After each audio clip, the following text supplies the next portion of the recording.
सहनाववतु सहनौ भुनक्तु सह वीर्यं करवावहै तेजस्विनावधीतमस्तु मा विद्विषावहै। ओम शांति शांति शांति।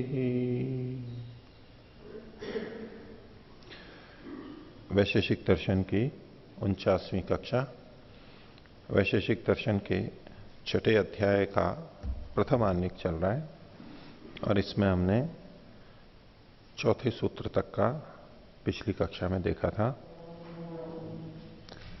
वेद में वाक्य रचना बुद्धिपूर्वक है, इसका ज्ञान हमें ब्राह्मणों में संज्ञा कर्म से होता है। संज्ञाएं जो अनवर्थ संज्ञाएं दी गई हैं उससे हमें पता लगता है। और वेद जो है वो ज्ञानमय है, इसकी सिद्धि होती है।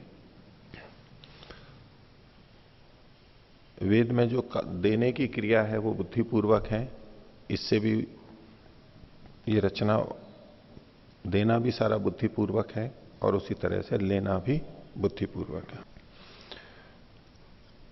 लेने देने के बारे में और भी कुछ विषय इस आनिक के अंदर आगे आएगा।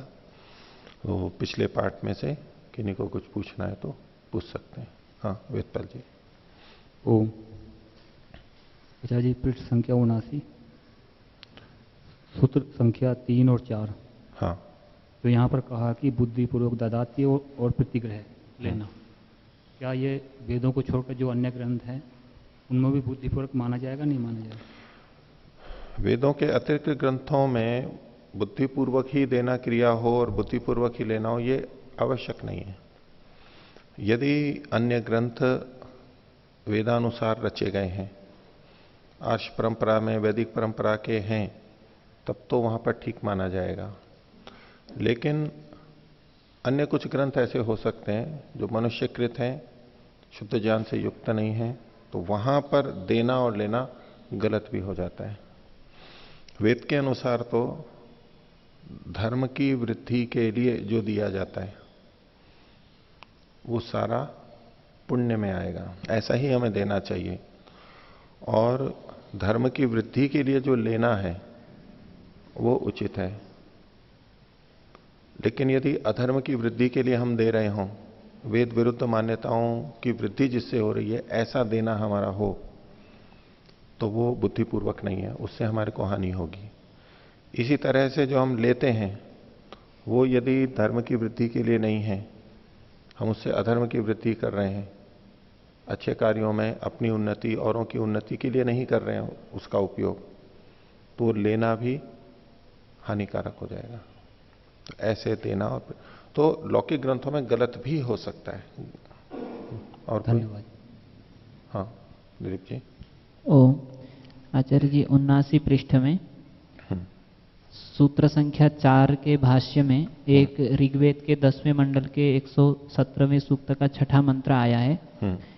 इसमें कह रहे हैं कि मोघम अन्नम बिंदते अप्रचेता सत्यम ब्रवीमि बधईत सतस। अर्थात जो अज्ञानी है, अप्रचेता है, अगर वो किसी अन्न खा रहा है तो वो उसको बध कर देता है उसका। तो ये कैसे बध करता है उसका, उस विषय में पूछना है। हाँ। अथवा जो भी अज्ञानी अन्न खाता है तो क्या उसका वस्तुतः बध होता है, इस विषय में?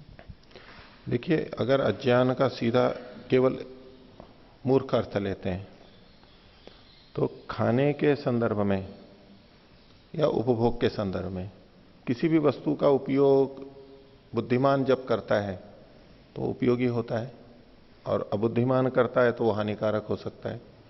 जैसे कि आयुर्वेद के विपरीत, ऋतु विपरीत, प्रकृति विपरीत यदि कोई भोजन करता है तो उतने अंश में उसकी वो मूर्खता मानी जाएगी। इस अन्न को कब लेना चाहिए, इसको सर्दी में या इसको गर्मी में, इत्यादि, इसका मेल है नहीं है, ये जो सारी की सारी चीजें हैं, अगर उसका ज्ञान नहीं है तो हानि उठाएगा। चाकू का है, मूर्ख व्यक्ति चाकू से काम लेगा तो असावधानी रखेगा तो हानि उठा लेगा।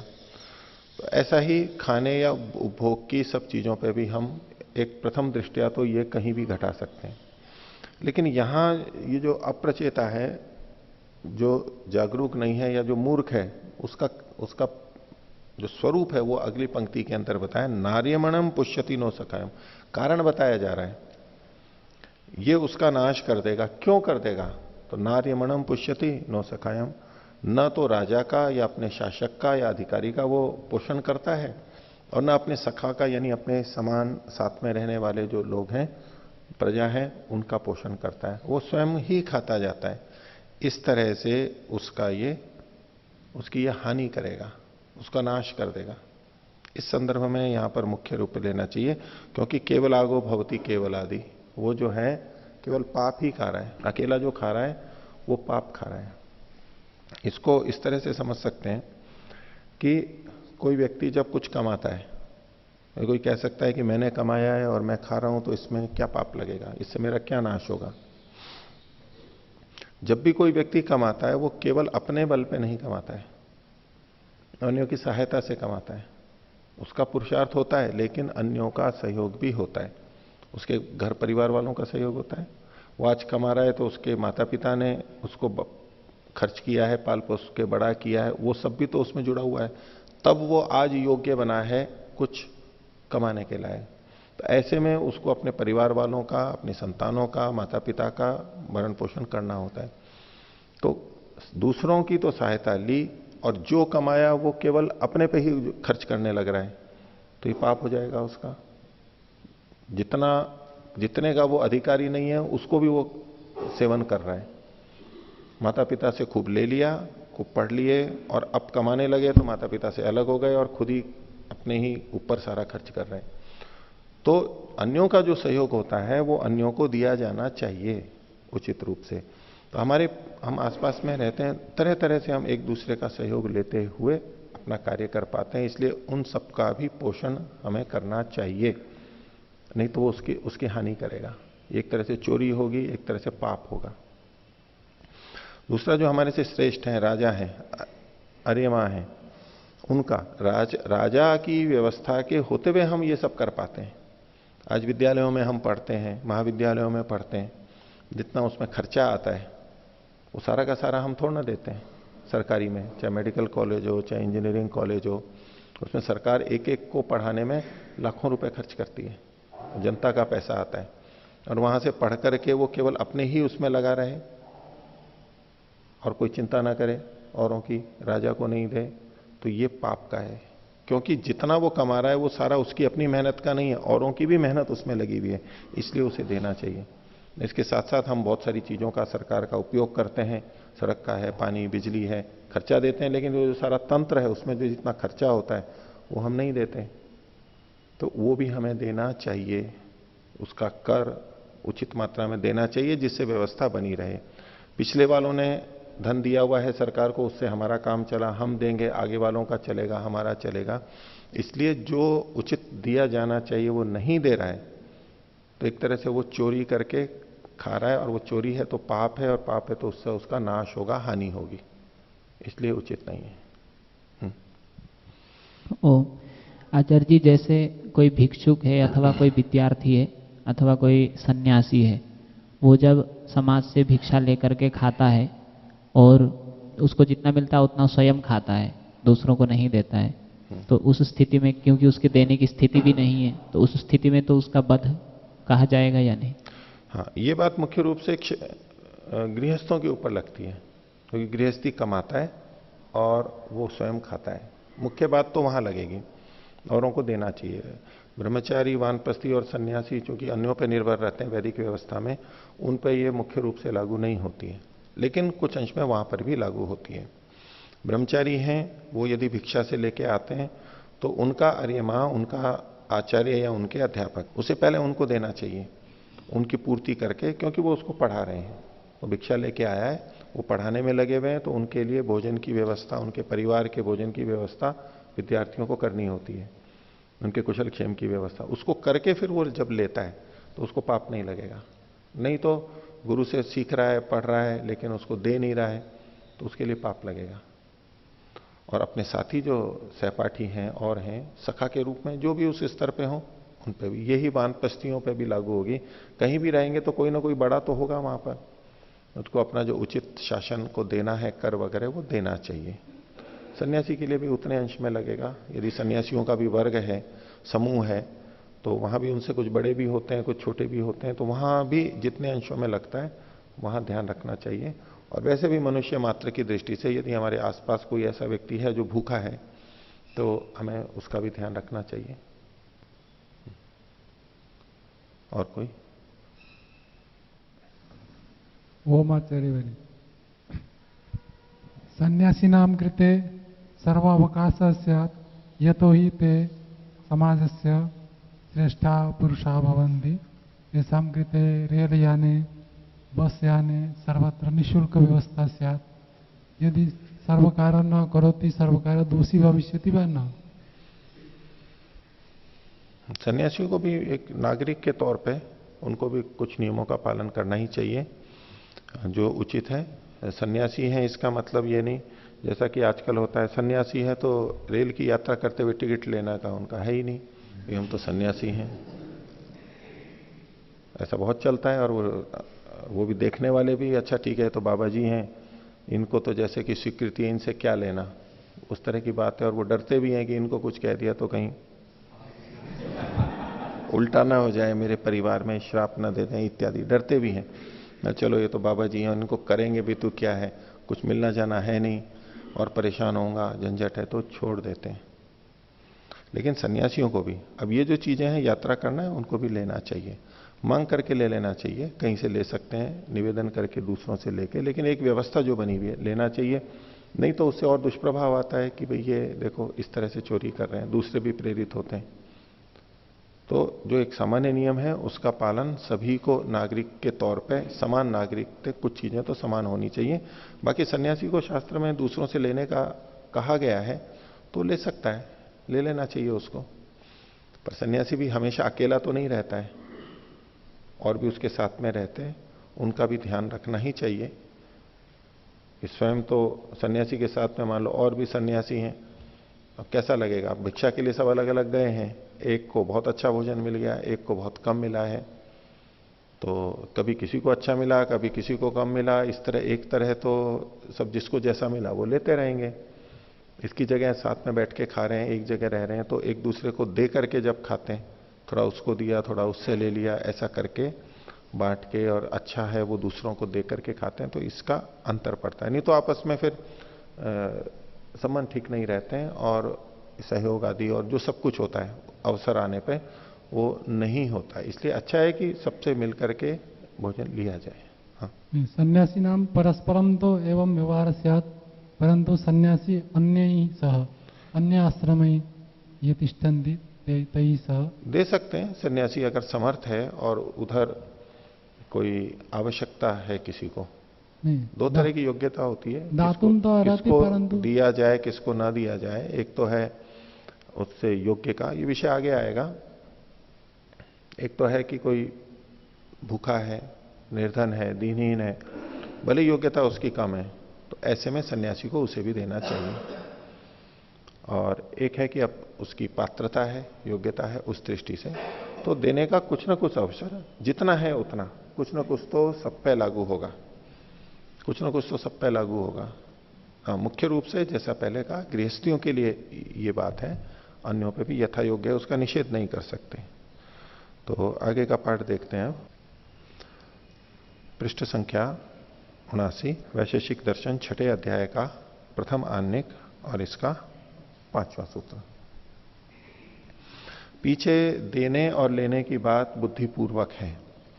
तो देना लेना बुद्धिपूर्वक कैसे होता है और देने लेने में हमें और क्या ध्यान रखना चाहिए, यही विषय आगे चलाया जा रहा है। तो उसमें एक पहले मूल सिद्धांत बताया जा रहा है। भूमिका इन्होंने बनाई, दान आदि कर्मणः फलम तत्कर्ता भुंक्ते इति दर्शयति।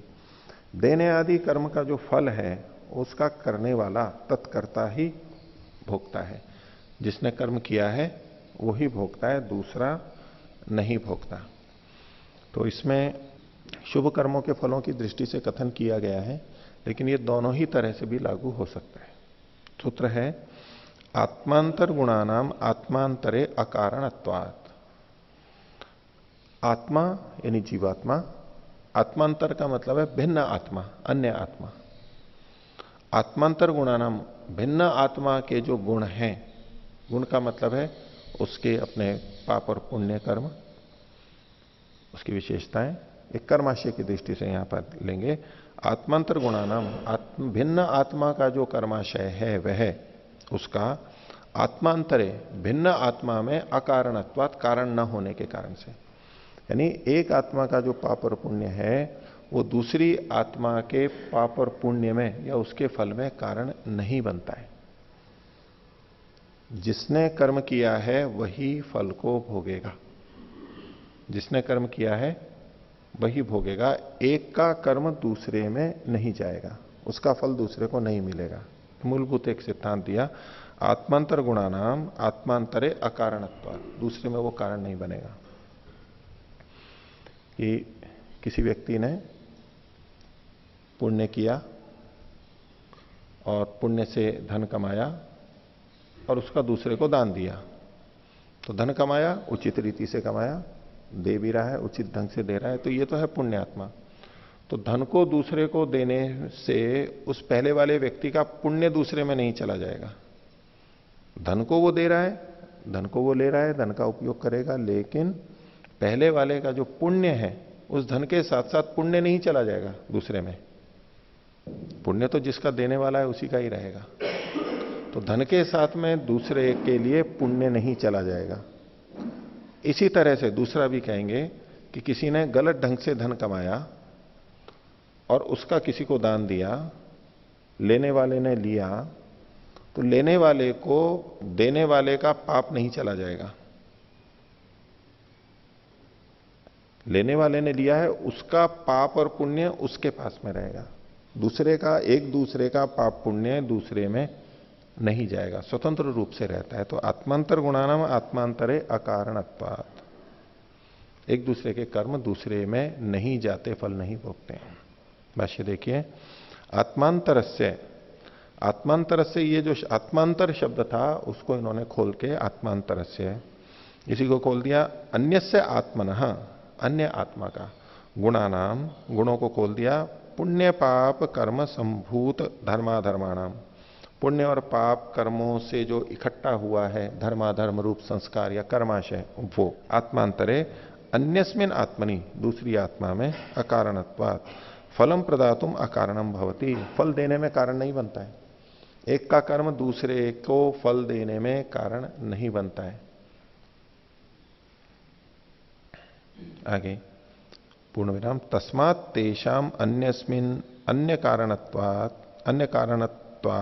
अन्येन कृतस्य कर्मण फलम नान्यो भुंक्ते।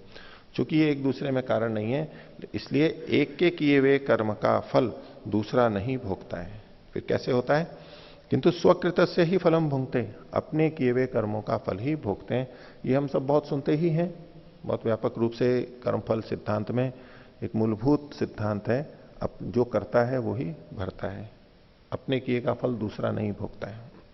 यथाच तत्रांतरे कथितम, तंत्रांतरे कथितम, जैसा कि भिन्न शास्त्र में भी कहा गया है। सूत्र दिया इन्होंने, शास्त्र देशितम फलम अनुष्ठातरी, मीमांसा दर्शन का सूत्र है ये, तीसरे अध्याय के तीसरे पाद का 25वां सूत्र है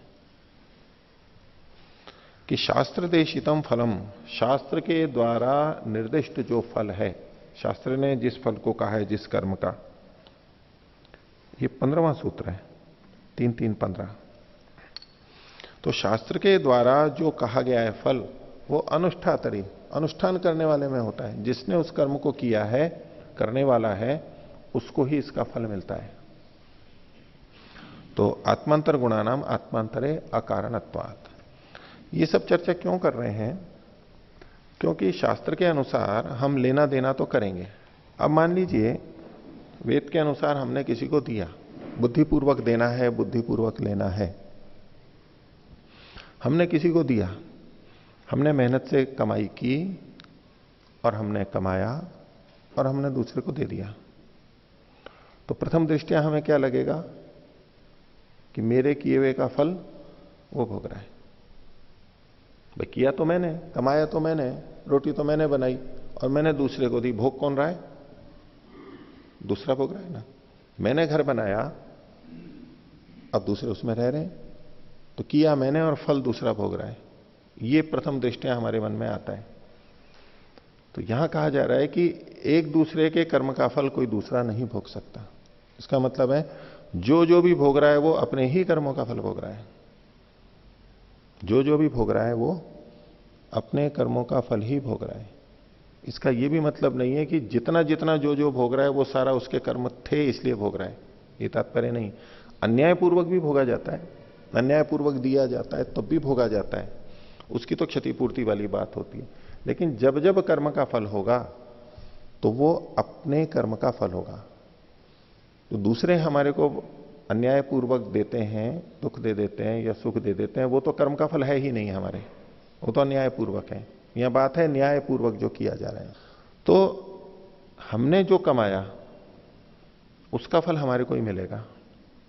अब हमने अपना धन दूसरे को दे भी दिया है तो भी हमारा कोई पुण्य खर्च नहीं हुआ है, हमारा अपने पास ही है जो का तो उसको, बल्कि यूं कह लीजिए हमने दिया तो उससे और अधिक पुण्य हो गया। तो धन के देने से हमारा पुण्य कोई कम तो हुआ नहीं है। धन वहां चला गया तो पुण्य के रूप में वहां पर और जमा हो गया, हमारे भोगेंगे तो हम ही। हम कितना भी दूसरों को दे दें उससे हमारा कुछ कम नहीं होने वाला है, हमारा तो और बढ़ता ही जाए, उल्टा और ज्यादा बढ़ जाता है, वो हम ही भोगेंगे। और दूसरा जो ले रहा है वो हमारा नहीं ले सकता, वो जो भोगेगा वो उसी का भोगेगा। लेकिन धन तो हमने दिया है उसको, देने में तो हमने दिया है उसको, लेकिन भोगेगा वो अपना ही, अर्थात उस खाते में से उसी के घटेगा। हम दे रहे हैं दूसरे को बाह्य रूप से, लेकिन हमारे खाते में जुड़ रहा है, वो हमारे खाते में कर्माशय में पुण्य और जुड़ रहा है। दूसरा ले रहा है, उपयोग कर रहा है, तो दिखने में तो लग रहा है कि वो ले रहा है और बिना किए उसको मिल रहा है, लेकिन जितना जितना वो भोगता है वो उतना उतना उसके कर्माशय में से घट जाएगा। तो एक का दूसरा कभी भी नहीं भोगता है, सब अपना अपना ही भोगते हैं, सबका अपना अपना हिसाब है, दूसरे से कोई कुछ नहीं ले सकता ना दे सकता है। बाह्य रूप में लेना देना जो भी हमें दिखाई देता है, चलता है, ये व्यवहार के लिए है, उचित है, अनुचित है, दोनों तरह का होता है। लेकिन वास्तव में कोई किसी को दे नहीं सकता, सबका अपना है कर्माशय और ईश्वर की दृष्टि से, और जो भी ले रहा है उसका वो भी अपना ही भोगेगा, दूसरे का कुछ नहीं जाएगा। आत्मांतर के गुण दूसरे आत्मांतर में नहीं जा सकते, हो ही नहीं सकता है, सब अपना अपना ही करते हैं। तो लेने देने में हमारे को यह संशय होने लग जाता है ऐसे स्वरूप में, उसके स्पष्टीकरण के लिए यहां बुद्धिपूर्वकता क्या है? यही बुद्धिपूर्वकता है कि जिसने किया है वही भोगेगा, जिसका नहीं है वो नहीं, और जो जो भोगेगा वो उसके अपने में से घटेगा, अपने में से घटेगा। तो हम जब किसी को देते हैं तो हमारा पुण्य दूसरे के पास नहीं चला जाता, हमारा पुण्य हमारे पास ही है। इसी तरह से हम किसी को देते हैं तो हमारा पाप दूसरे तक नहीं चला जाता है, वो हमारे पास ही रहेगा। हमने चोरी किए हुए धन को दूसरे को दिया तो हमारी चोरी का जो पाप है वो दूसरे में नहीं जाएगा। वो चोरी हमने की है, हमारा गुण है, वो हमारा कर्माशय है, वो उसका फल हमें ही भोगना है, दूसरा उसका भागी नहीं बनेगा। तो क्या करना चाहिए फिर? तो इसी विषय में कुछ और बातें आगे कही गई हैं। छठा सूत्र है तद्दुष्ट भोजने न विद्यते। पुण्य कर्म जब हम करते हैं तो उससे हमें धर्म मिलता है, लाभ मिलता है, सुख मिलता है। ये दुष्ट के भोजन में नहीं होता है। देना ददाती जो कर्म है ये दुष्ट के देने में पुण्य नहीं बनेगा। तो दुष्ट का देना क्या है? वो कई तरह से है। दुष्ट को देने में, दुष्ट व्यक्ति को देने में, दुष्ट वस्तु देने में, अथवा गलत तरीके से कमा करके देने में पुण्य नहीं होगा, उसमें हमारा पुण्य नहीं होगा। देना एक पुण्य के रूप में माना जाता है, प्रथम दृष्टया बुद्धिपूर्वक ददाती तथा प्रतिग्रह, तो देना पुण्य के रूप में माना जाता है, लेकिन हर देना पुण्यप्रद नहीं होगा। यही बुद्धिपूर्वकता है। दुष्ट व्यक्ति को दिया जा रहा है वो पुण्य नहीं होगा, भले ही देना है। गलत वस्तु दी जा रही है जो हानिकारक है, मांस मदिरा दिया जा रहा है, कोई और गलत चीजें दी जा रही हैं जिससे दूसरे को हानि हो रही है, दे तो रहे हैं लेकिन हानि हो रही है, ये देना पुण्यकारक नहीं होगा।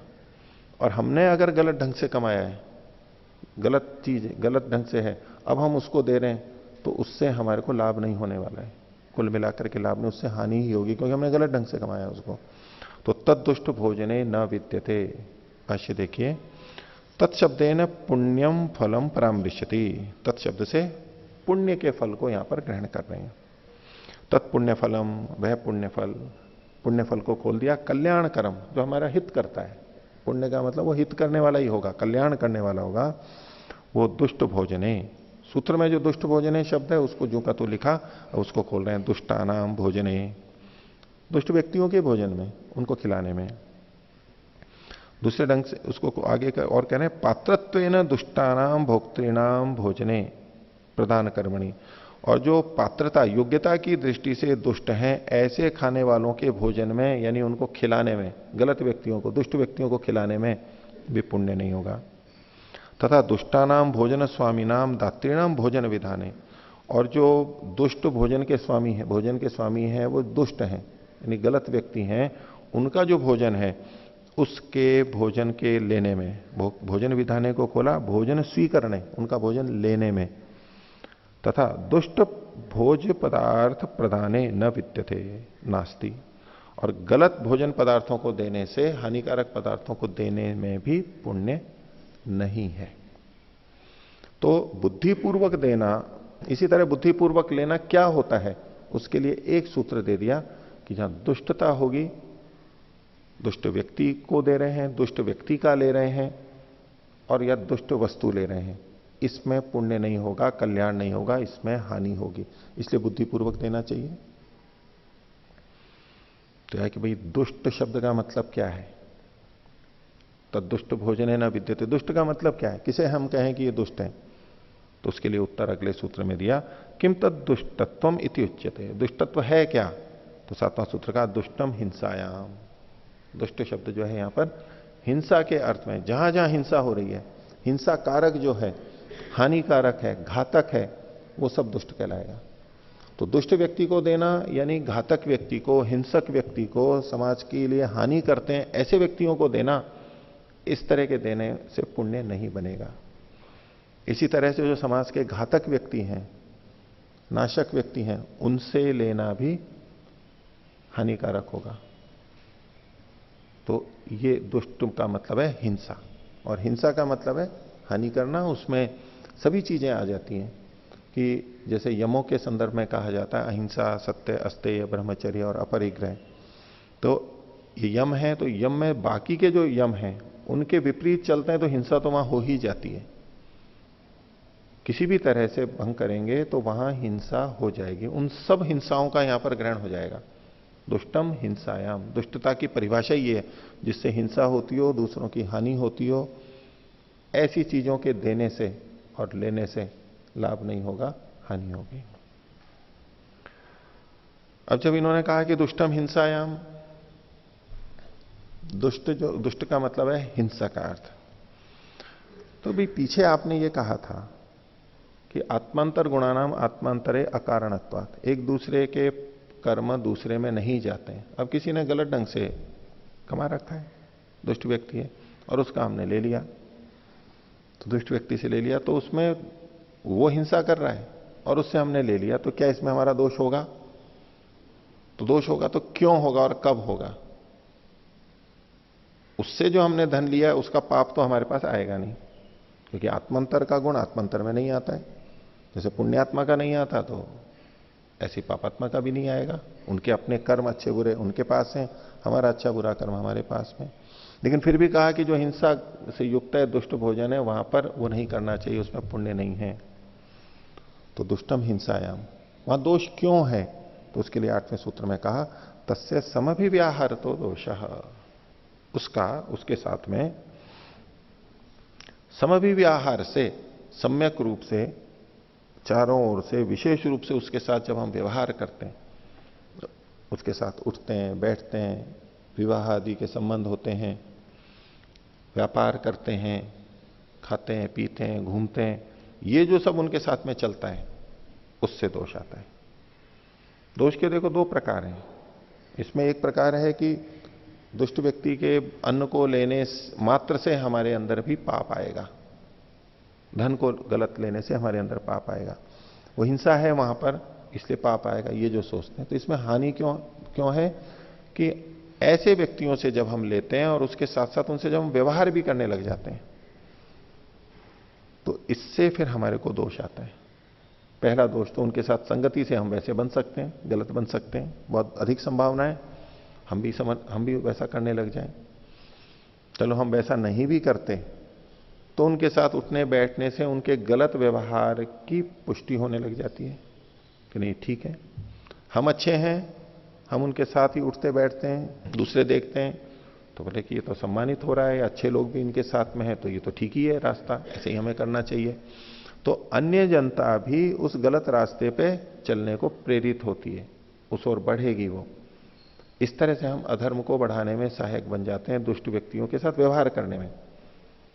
ये बात ध्यान देने की है कि यहां तस्य समव्यवहार तो दोष है। हिंसा कृत में दोष कब बनेगा? जब हम उनसे व्यवहार करेंगे। इसको उलट दें, यदि हम उससे व्यवहार नहीं कर रहे हैं, वो धन आया लेकिन हम उससे व्यवहार नहीं कर रहे हैं, तो उसमें दोष नहीं आएगा, क्योंकि उस न तो संग का दोष आएगा, हम गलत नहीं कर रहे हैं, हम ठीक ही हैं। और दूसरी बात, चूंकि उनसे हम व्यवहार नहीं कर रहे हैं तो जो समाज में गलत प्रभाव जाना है वो भी नहीं जाएगा। हम उनके अनुसार नहीं चलेंगे, नहीं तो उनके साथ साथ रहते हुए हम उनके अनुसार चलने लग जाते हैं, उनकी बात मानने लगते हैं, गलत बातें भी, वो नहीं होगा। समभिव्याहार के कारण से दोष है संगति का, और समाज पे जो अधर्म की प्रवृत्ति बढ़ती है, अधर्म को प्रोत्साहन मिलता है, इस रूप में ये दोष कारक है, इसलिए ये नहीं करना चाहिए। तस्य समभिव्याहार तो दोषः। भाष्य देखिए, तस्य हिंसाजन्य भोजनस्य, हिंसा से जो भोजन बन लिया है किसी भी तरह, उसका समभिव्याहारात, समभिव्याहार से उसको खोल रहे हैं, यथा कथनचिदपि व्यवहारात, किसी भी तरह का जो व्यवहार हो।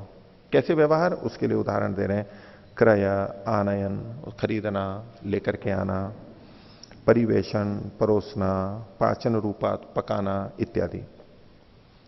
तस्य हिंसक जनस्य भोक्तु प्रदातु च, उस हिंसक मनुष्य के जो कि खाने वाला है या देने वाला है, उसके साथ समभिव्याहार करने से, समभिव्याहारात, समभिव्याहार को खोल रहे हैं, एकासन वास विवाहादि व्यवहारात, एक ही जगह पे बैठना, रहना, विवाह आदि आपस में होना, इससे दोषो भवति शुभ फल से तू का कथा। इनके साथ व्यवहार से शुभ यानी पुण्य की तो छोड़ो, इसमें तो दोष होता है, पाप लगता है, हानि इसमें होती है। तो यदि मान लीजिए किसी का भ्रष्ट धन है, जैसे कि आजकल चल रहा है, काला धन है, और सरकार ने उससे ले लिया, वो गलत था, ले लिया, वो गलत ढंग से कमाया हुआ था, सरकार ने ले लिया, लेकर के और उसने विद्यालय खोल दिए, चिकित्सालय खोल दिए, और काम में सड़क वड़क बना दी, और हम उसका उपयोग कर रहे हैं, तो वो धन तो गलत हो गया था, सरकार ने ले लिया और हम उसका उपयोग कर रहे हैं, तो हमारे को भी पाप लगेगा? वो पाप नहीं लगेगा। वो सरकार ने उचित ढंग से लिया, उसने गलत किया था, उसका पाप उसके पास में, सरकार ने उससे ले लिया, अब वो गलत नहीं लिया है और उसका हम उपयोग कर रहे हैं। ये क्या है कि आत्मांतर के गुण का आत्मांतर में प्रभाव नहीं पड़ता है। गलत ढंग से कमाए हुए धन को हम लेते हैं तो उसमें आत्मा की दृष्टि से, कर्माशय की दृष्टि से हमारे को कोई हानि नहीं है। हाँ, हम अगर गलत ढंग से ले रहे हैं, शास्त्र के विपरीत रीति से ले रहे हैं, तो हमारा दोष बनेगा। इसको यूं भी समझ सकते हैं कि किसी ने बहुत अच्छी तरह से धन कमाया ईमानदारी से, और हमने उसकी चोरी कर ली, तो चूंकि वो पुण्यात्मा का धन था, इसलिए उसकी चोरी करने में हमारे पास क्या होना चाहिए? पुण्य आना चाहिए। उस पुण्यात्मा के धन को लेने से हम भी पुण्यात्मा बन जाने चाहिए, बनने चाहिए ना। हमने चोरी की है उसकी, हमने चोरी किया, लेकिन हमने पुण्य धर्म की चोरी, पुण्य धन की चोरी की है, इसलिए हम भी पुण्यात्मा बनेंगे। बनेगा कभी वो? नहीं बन सकता। कारण उसके जो गुण हैं वो हमारे में नहीं आएंगे। वो तो हमारे कर्म ही हमारे पे लागू होंगे, दूसरे के दूसरे पे लागू नहीं होंगे। इसी तरह से दुष्ट व्यक्ति का धन यदि लिया जाए अच्छे कार्य के लिए, तो उसके पाप भी हमारे पास नहीं आएंगे। उसके अपने पास है, हमारे कर्म हमारे पास है। हम अगर उचित रीति से ले रहे हैं, उचित रीति से उसका उपयोग कर रहे हैं, तो हमारा उसमें दोष नहीं बनेगा। दोष कब बनता है? तस्य समभिव्याहार तो दोष है। वो दुष्ट है, हिंसक है, लेकिन अगर हम समभिव्याहार नहीं कर रहे हैं, उससे प्रभावित नहीं हो रहे हैं बिल्कुल भी, संग दोष हमारे में नहीं आ रहा है, और उसका हम समर्थन नहीं कर रहे हैं, उसके गलत कार्य का समर्थन नहीं कर रहे हैं, किसी तरह समर्थन नहीं हो रहा है, तो उसमें दोष नहीं आएगा। क्योंकि हम इससे अधर्म की वृद्धि नहीं कर रहे हैं, हम धर्म की वृद्धि कर रहे हैं, इसलिए कोई दोष नहीं आता है। तस्य समभिव्याहार तो दोषः। अब इसके विपरीत कह रहे हैं आगे के लिए, समभिव्याहार का ही आगे बढ़ाए नवा सूत्र है, तद अदुष्टे न विद्यते। जो अदुष्ट है, अदुष्ट का मतलब है जो हिंसा दोष से रहित है, उचित ढंग से कमाए, उसके साथ समभिव्याहार करने में कोई दोष नहीं है। उससे हम लेते भी हैं तो उसके साथ बैठना, खाना, पीना, विवाह आदि ये सब करेंगे, कोई भी दोष नहीं है। उचित चीज को खरीद के ला रहे हैं, उसके साथ साथ बना रहे हैं, परोस रहे हैं, ये सब कार्य कर रहे हैं उचित चीज को, तो कोई भी दोष नहीं है। तो तद अदुष्टे न विद्यते, अदुष्ट के लेने देने में जो समभिव्याहार है उसमें कोई दोष नहीं आएगा, वो उचित है। भाष्य देखिए, दुष्ट भोजनाद भिन्नम यद अदुष्ट भोजनम, दुष्ट भोजन से भिन्न जो है अदुष्ट भोजन, तस्मिन अदुष्ट भोजने न विद्यते दोषः समभिव्याहारात्, उसके साथ व्यवहार करने में, लेन देन करने में दोष नहीं है। हम ले सकते हैं, क्योंकि कई बार यह भी मन में आ जाता है कि दूसरे से लेना गलत है, पाप है, तो देने का विधान है तो लेने वाले भी तो होंगे। हम कहें कि नहीं देना ही देना ठीक है, लेना तो गलत है, तो फिर तो देना भी संभव नहीं है। देने का विधान है यानी तो फिर किसी को लेने का भी विधान है। तो लिया जा सकता है, दूसरों की कमाई का धन लिया जा सकता है, उसका अपना विधि विधान है, तो उसके लेने में हमारे को कोई पाप नहीं है, पाप नहीं है। हाँ, उसके कर्म उसके पास हैं, हमारे कर्म हमारे पास हैं, हम जिन्हें जो लिया है उससे, उसमें पाप नहीं है। हम अपने उपयोग के ले रहे हैं, तो जितना हमने उपयोग किया है उतना हमारा कर्माशय तो घटना ही है, क्योंकि उपभोग हमने किया है, उसका तो बनेगा, हमारा घटेगा जितना हमने उपयोग किया है। तो तद्दुष्ट भोजने ना विद्यते, ये समाभिव्याहार में इसको आगे खोल रहे हैं, अहिंसा जन्य भोजने, अहिंसा से उत्पन्न जो भोजन है उसमें अहिंसकाय भोजन प्रदान है। अहिंसा जन्य भोजन में, खाने में, और अहिंसक के लिए भोजन देने में, अहिंसकस्य भोजने, और अहिंसक व्यक्ति का भोजन लेने में, भोजन प्रतिग्रह लेने में न दोषो अपितु शुभ फलमेवा, उसमें तो उचित ही है। उसके साथ व्यवहार करेंगे, अच्छे व्यक्तियों के साथ रहेंगे, धर्म बढ़ेगा, अच्छे संस्कार हमारे पे आएंगे, ये सब उचित प्रक्रियाएं हैं। तो ये तो इन्होंने एक बुद्धिपूर्वक देना और लेना, उससे कुछ बातें यहां पर कही दुष्ट और अदुष्ट को लेकर के, और व्यवहार के कारण से दोष है, वैसे लेने देने में कुछ दोष नहीं है, ये इसका तात्पर्य लगता है इन सूत्रों का। अब है कि हम जब लेते देते हैं तो किसको दें, किससे लें, उसकी भी अपनी विधि है, वो भी बुद्धिपूर्वक किया जाता है। उसके लिए आगे कहा 10वें सूत्र में, इनकी भूमिका थोड़ी अलग है। इन्होंने लिखा, अज्ञाना दुष्टम जन्म भोजयित्वा पुनः किम कार्यम इत्युच्यते। अज्ञान से यदि हमने दुष्ट व्यक्ति को खाना खिला दिया या दे दिया तो फिर क्या करना चाहिए, उस दृष्टि से इन्होंने कहा पुनर्विशिष्टे प्रवृत्ति, तो अच्छे को दे दो, फिर गलत को दे दिया है तो अब और अच्छे को भी दे दो, उसकी भरपाई होगी। भी गलत व्यक्ति को हमने कर दिया कुछ गलत काम है तो अच्छा कर दो। इस तरह से इन्होंने अर्थ किया है। मैं थोड़ा सा उसको अलग ढंग से ले रहा हूं कि पुनर्विशिष्टे प्रवृत्ति, देने की प्रवृत्ति जो है, सबसे पहले किसको देना चाहिए हमें, तो विशिष्टे प्रवृत्ति, विशिष्ट में प्रवृत्ति होनी चाहिए। जो धार्मिक लोग उपलब्ध हैं उनमें अच्छे से अच्छे को, योग्य से योग्य को हमें देना चाहिए। हमारे पास यदि 10 विकल्प हैं तो उनमें से किसको देना चाहिए, सर्वश्रेष्ठ को देना चाहिए, सबसे पहले सर्वश्रेष्ठ को देना चाहिए। अगर उसके पास पूर्ति है, आवश्यकता नहीं है, तो क्या करना चाहिए, उसके लिए आगे के विधान है। लेकिन सबसे पहले हमें, चाहे हम रोटी दे रहे हों, चाहे कपड़ा दे रहे हों, चाहे समय दे रहे हों, सेवा दे रहे हों, कुछ भी दे रहे हों, सबसे पहले किसको देना चाहिए? श्रेष्ठ को देना चाहिए। पुनर्विशिष्टे प्रवृत्ति। भाष्य पुनः स्वस्माद विशिष्ट गुण संपन्न है, अपने से जो अधिक गुण वाला है उसमें पवित्राचार संयुक्त है, जो शुद्ध जिसका आचार आदि है उसमें भोक्तरी खाने वाले में प्रवृत्तिर विधेया क्रिया करनी चाहिए। स एतादृशो जनो भोजई तब है, ऐसे जने को खाना खिलाना चाहिए। और यदि वो ना मिले तो हम ही अच्छे हों, हमारे से अच्छा कोई नहीं हो, या उस समय ना मिल रहा हो तो क्या करना चाहिए? तो 11वां सूत्र दिया समय ही ने वा प्रवृत्ति, तो समान वाले को दे देना चाहिए। तो देना तो है, नहीं देंगे तो वधहित सतस्य, अकेला खाएंगे तो वो नाश कर देगा, तो देना तो है। तो पहले तो विशिष्ट को देना चाहिए, नहीं है तो समान वाले को दो। हीने वा, अथवा जो अपने से हीन है, अपने से कम योग्य है, उसको दे दो। तो स्वस्माद विशिष्टानुपलब्ध सत्याम समय स्वसमान गुणाचार संयुक्ते प्रवृत्तिर विधेया, विशिष्ट के अनुपलब्ध होने पर अपने समान या अपने से हीन में भी, तदभावे भी हीने, और समान का भाव हो तो हीन में, स्वस्मात गुण हीने भी अदुष्टे जने प्रवृत्तिर विधेया, लेकिन वो दुष्ट नहीं होना चाहिए, होना धार्मिक ही चाहिए। देना किसको है? धार्मिक को ही देना है।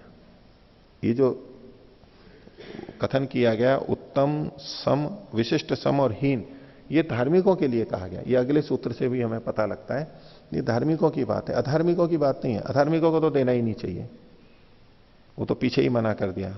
अधार्मिकों को तो देना ही नहीं चाहिए, अधर्म की प्रवृत्ति होती है। धार्मिकों में इस तरह से हमें देना चाहिए।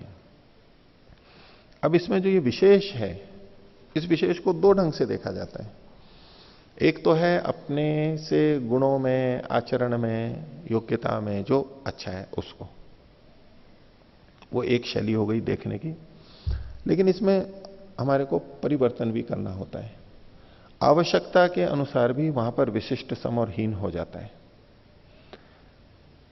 कि हमारे पास भोजन है, दूसरा भूख से तड़प रहा है, पानी प्यासा मर रहा है, योग्यता तो कम है उसकी, और उसमें एक दूसरा भी है, उसको कम भूख लगी हुई है, वो उससे अधिक योग्य है, फिर एक और उससे अधिक योग्य है, योग्य तो है लेकिन उसको भूख नहीं लगी हुई है, उसको प्यास नहीं है, तड़प नहीं रहा है, तो ऐसे में किसको देंगे हम? तो इसमें जो जरूरतमंद है ये भी विशिष्ट हो जाता है। आवश्यकता के अनुसार, योग्यता और आवश्यकता, इन दोनों का तालमेल करके चलना होता है, हमेशा योग्यता के अनुसार नहीं होता है। तो कई बार होता है जो श्रेष्ठ है, ये सब जो भी है सब उन्हीं को ला करके दे रहे हैं, उन्हीं को ला के दे रहे हैं, उनको आवश्यकता भी नहीं है अभी, लेकिन उन्हीं को ला के दे रहे हैं। ऐसा भी नहीं होना चाहिए।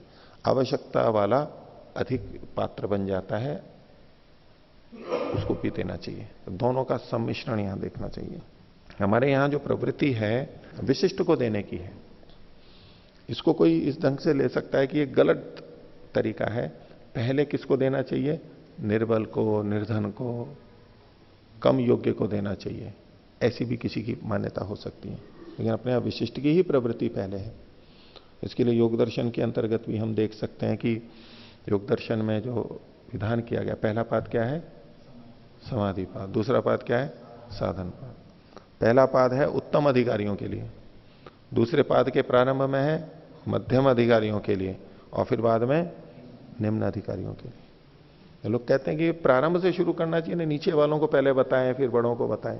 नहीं, उनके पास जितना समय, पहले वो अच्छे से अच्छे को देंगे, उनको अपना समय देंगे सबसे अच्छे के लिए, क्योंकि अच्छे की रक्षा से समाज का अधिक अच्छा होगा।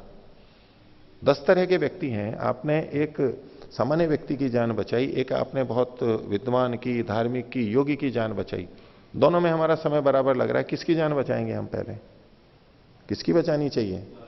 नहीं, सब मनुष्य समान है, किसी की भी बचाओ, ऐसा नहीं, विशिष्ट की ही बचानी चाहिए हमेशा, क्योंकि उससे समाज का हित अधिक होगा। वो अधिक क्षमता वाला है, अधिक योग्यता वाला है, उससे धर्म अधिक फैलेगा, अधिक उपयोगी है सबके लिए। इसलिए विशेष की ही पहले रक्षा की जानी चाहिए, ये वैदिक सिद्धांत है। समय भी देना है, अगर 10 जने मिलने वाले हैं तो किसको पहले देना चाहिए? किसको अधिक देना चाहिए? जो अधिक पात्र है उसको। वहीं समानता नहीं देखी जाती, वो कहे कि नहीं जी उनको तो आप इतना समय दे देते हो, इनको नहीं देते हो। नहीं, जो योग्य है, गंभीर है, उसके लिए प्रथम अवसर होना चाहिए। वो अधिक योग्य बन के वो औरों को बहुत को दे देगा, वहां हमारा दिया हुआ अधिक लाभकारी होगा। जैसे कि हम बीज बोते हैं तो अच्छी जमीन और बुरी जमीन दोनों तरह की हो तो किसमें बीज बोएंगे? पहले अच्छी में ही बोएंगे। हाँ, अच्छी में बो दिया, फिर अब समय है तो थोड़ी कम वाली में भी बो देंगे, मध्यम वाली में भी बो देंगे, लेकिन प्रथम वरीयता हमारी क्या होगी? अच्छे से अच्छे में बोएंगे, अच्छे से अच्छे में ही बोएंगे। तो ऐसे ही जब हम किसी को धन देते हैं, किसी को ज्ञान देते हैं, तो वैदिक परंपरा ये है, बुद्धिपूर्वक देना ये है कि पहले श्रेष्ठ को दिया जाए। हमारा समय, हमारा धन, शक्ति, सब कुछ पहले अच्छे से अच्छे वाले के लिए होनी चाहिए, नहीं तो हम अन्याय करेंगे। ये अयथा योग्य व्यवहार हो जाता है। सबको समान वाला सिद्धांत वैदिक नहीं है। कुछ चीजें समान होती हैं, लेकिन ये जो विशेष चीजें, इसमें अंतर हमें करना ही होता है। तो इसलिए पुनर्विशिष्टे प्रवृत्ति, समय ही ने व प्रवृत्ति, हमें जो देना है तो इस क्रम से देना चाहिए, चुनना चाहिए, और इसमें हमारा भी लाभ अधिक है। हम अगर श्रेष्ठ को देंगे, उससे वहां अधिक गुणवत्ता होगी, तो उसमें पुण्य भी हमारे को अधिक मिलेगा। जैसे कि कंपनियां होती हैं, शेयर होते हैं, किसी कंपनी के शेयर अच्छे बढ़ते हैं, अधिक काम करने वाली कंपनी होती है, कोई कम काम करने वाली होती है, किसी में घाटा भी होता है। अब हमने पैसा लगाया, बुद्धिपूर्वक ही तो लगाएंगे, तो किसमें पैसा लगाएंगे? जिसमें अधिक धन आता है, रिटर्न अधिक होता है, अधिक लाभ हो रहा है, उसमें उतना ही धन लगाएंगे बुद्धिपूर्वक, तो हमारे को ज्यादा मिलेगा। मध्यम में लगाया तो कम मिलेगा। ये हमारी बुद्धिपूर्वक योजना है कि हम कहां अपना पैसा लगा रहे हैं, इन्वेस्ट कर रहे हैं। ये सब सारा जो दान है, ये अपना धन का निवेश ही तो है, धन को लगाना ही तो है, इन्वेस्टमेंट ही तो है। धन, समय, शक्ति, जो भी कुछ हम दूसरे के लिए करते हैं, ये हमारा तो हमारा है ही, ये हम इन्वेस्ट कर रहे हैं आगे के लिए, वो बढ़ करके हमारे पास आएगा। तो उसके लिए अच्छे से अच्छे के अंदर हमें करना ही चाहिए।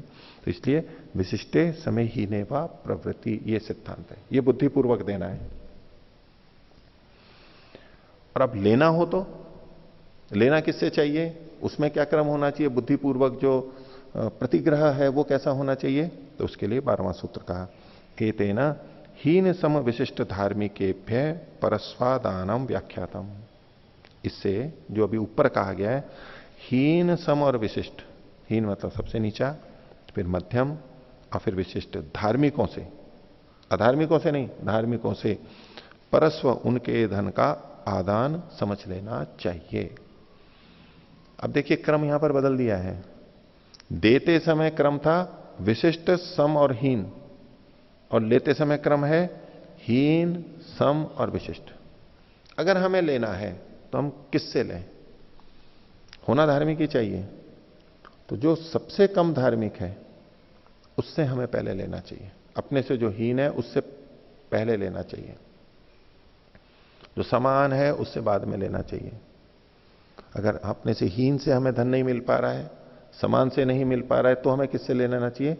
अपने से जो अच्छे हैं उनसे भी ले लेना चाहिए। होना धार्मिक चाहिए। अब ये पलट दिया इन्होंने। जैसे देने में था कि विशेष को देना चाहिए, तो ले लेने में भी ऐसा होना चाहिए ना कि जो सबसे अच्छे हैं उनसे हमें सबसे पहले लेना चाहिए। ये वो लोग सोचते हैं ऐसा दोस्तों कि अच्छे से लेंगे तो हमारा भी पुण्य अधिक हो जाएगा। लेने से कोई पुण्य नहीं होगा, उनका कर्म उन्हीं के पास में, आत्मांतर गुण दूसरे में नहीं जाएगा।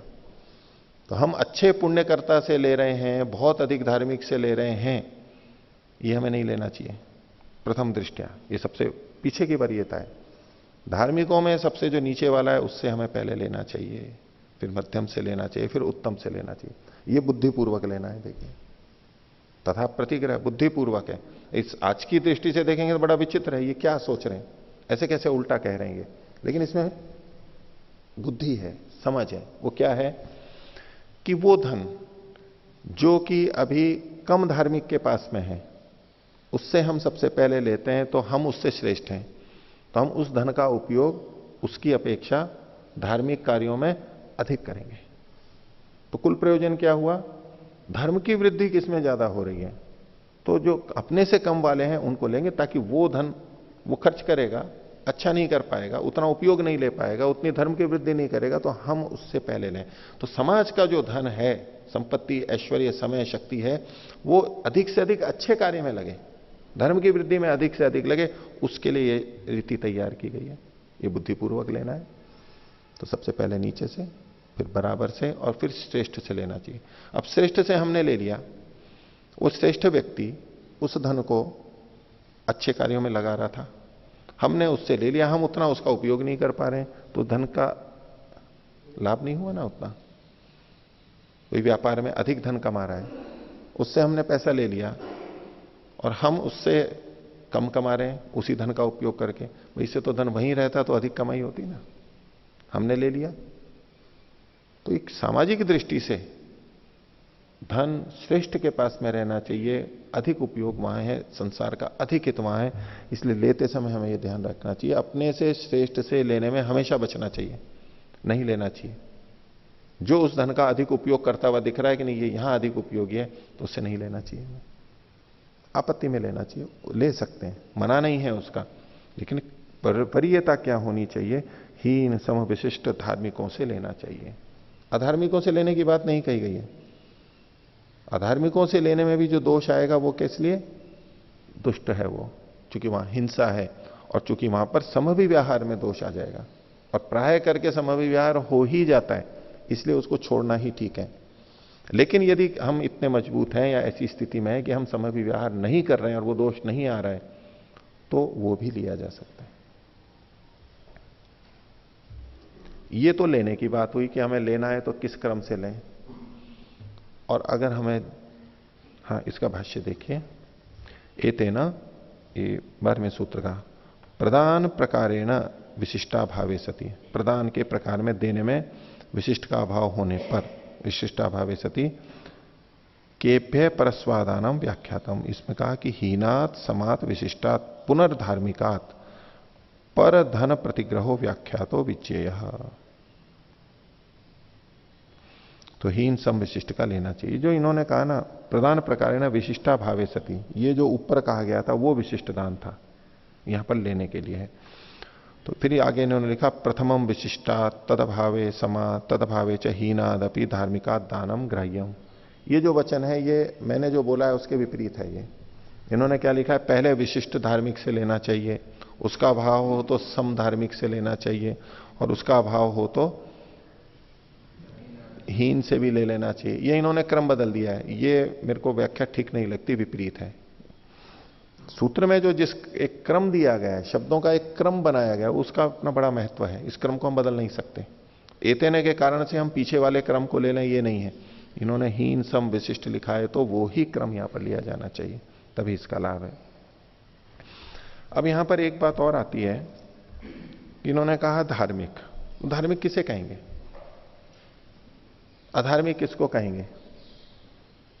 तो प्रथम दृष्टया कि जो धर्म करता है उसको धार्मिक, जो अधर्म करता है उसको अधार्मिक कहेंगे। तो क्या कोई ऐसा व्यक्ति है जो 100% धर्म ही करता हो? क्या कोई ऐसा व्यक्ति है जो 100% अधर्म ही करता हो? चलो मान भी लें, कोई इक्के दुक्के होंगे अति में, लेकिन अधिकांश मनुष्य कैसे होंगे, जो धर्म भी करते हैं और अधर्म भी करते हैं। तो हम यहां किसको धार्मिक माने, किसको अधार्मिक माने, तो वहां पर हमें निर्णय करना होगा। जिसके धर्मयुक्त कर्म अधिक हैं कुल के, वो धार्मिक, और जिसके धर्मयुक्त कर्म है या तो अधर्म कर्म है अधिक हैं, वो अधार्मिक। न्यूनाधिकता से ही तो देखना पड़ेगा, 100% तो हो नहीं सकता है, असंभव है। और फिर भी कोई कोई हो तो भी जीवन मुक्त है, पूर्ण धार्मिक है, मान सकते हैं। पूर्ण अधार्मिक भी कोई हो जाए तो हो जाए, नहीं तो कुछ ना कुछ तो पुण्य कर ही देता है व्यक्ति, मान भी लिया। लेकिन अधिकांश व्यक्ति तो बीच के हैं, तो इसलिए इसका लक्षण क्या बनेगा, किसी में कोई एक दो अधर्म देख करके हम उसको अधार्मिक नहीं कहते, किसी में एक दो धार्मिक कर्म पुण्य कर्म देख करके उसको पुण्यात्मा नहीं कहते। कुल में से देखना होगा, युक्ति संगत क्या है, बुद्धिपूर्वक सारी चर्चा है। तो यहां जिसके पुण्य अधिक हैं वो धार्मिक, जिसके पाप अधिक हैं वो अधार्मिक।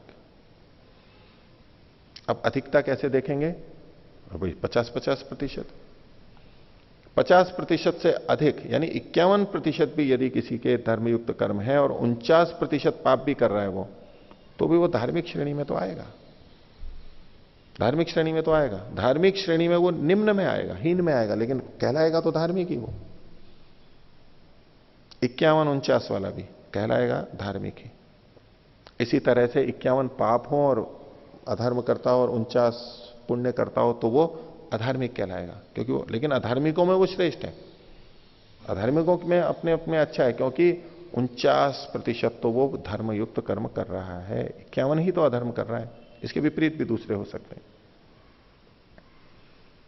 चलिए इतना तो हो गया। लेकिन अगर 50-50 कर रहा हो तो उसको धार्मिक माने या अधार्मिक माने? तो दोनों मान लो, चाहे धार्मिक मानो चाहे अधार्मिक मानो, नहीं, एक तो निर्णय करना पड़ेगा उसका। तो उसको लाभ देना चाहिए धार्मिकता का। 50-50 भी है तो वो धार्मिक कोटि में आएगा, वो अधार्मिक में नहीं जाएगा। क्योंकि ईश्वर भी मनुष्य जन्म दे देता है ना। 50-50% पाप पुण्य होते हैं तो मनुष्य जन्म दे देता है। वो ये भी तो कर सकता था कि 50-50 पाप पुण्य है तो इसको मनुष्य जन्म नहीं मिलना चाहिए, मुझे पाप और पुण्य दोनों है तो इतर योनि में। लेकिन परमात्मा का निर्णय क्या होता है? नहीं, 50-50 हो गए हैं तो उसको मनुष्य जन्म मिल सकता है। ऐसे ही 50-50 अगर पाप पुण्य है, धर्म अधर्म है, तो उसको हम धर्म की कोटि में ले लेंगे। तो भले ही 40% पाप हो, 60% पुण्य हो, तो भी व्यक्ति आएगा तो धार्मिक कोटि में। इसलिए जो हम कुछ कर्मों को देख करके किसी को पुण्य और धार्मिक अधार्मिक कह देते हैं, उतने से बात नहीं बनेगी। उससे तो हम निर्णय ही नहीं कर सकते, तो गलत निर्णय हो जाएगा, वो बुद्धिपूर्वक निर्णय नहीं होगा। तो ये जो लेना और देना कहा गया, धार्मिकों को कहा गया, यानी 50-50 भी अगर किसी के पुण्य हैं, 50% भी, उससे भी हम लेन देन कर सकते हैं। ये धार्मिक कोटि के अंतर्गत आएगा, ये बुद्धिपूर्वक लेना देना हुआ। इससे आगे कुछ और बातें हैं इसी लेन देन से संबंध में, कैसे बुद्धिपूर्वक होता है लेना और देना, कैसे बुद्धिपूर्वक है, और वेद बुद्धिपूर्वक देने की और लेने की बात करता है, वो क्या है, वो आगे के सूत्रों में हम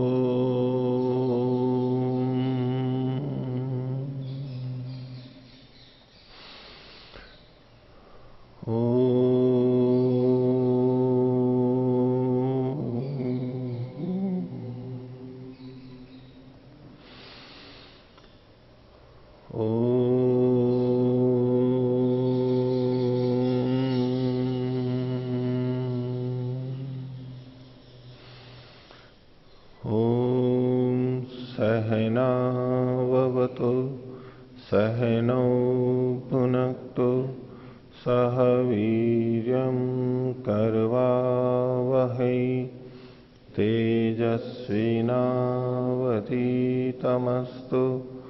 मा विद्विषावहै। ओ